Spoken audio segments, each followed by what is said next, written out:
pagluluto ng itlog sa pinakamabilis na paraan ay ganito lang oh. Di na nato kailangan ng mantika or magpabukal pa tag tubig para ilunod ang itlog. So time consuming naman kayo po to siya no, bisig ra kayo ang luto sa itlog o kung nagdali ta kayo yung ano yun ra siya oh.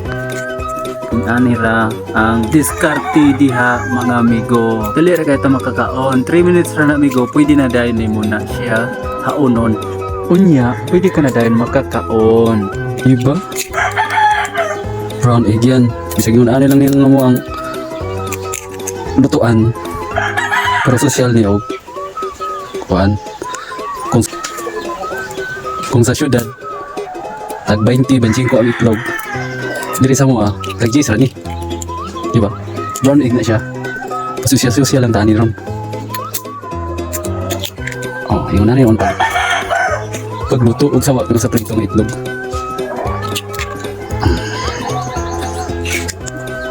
grabe ka for sure so diba? Kayo asin para lami kung dili nga naon magbuwag man lami kayo. Muna na ra.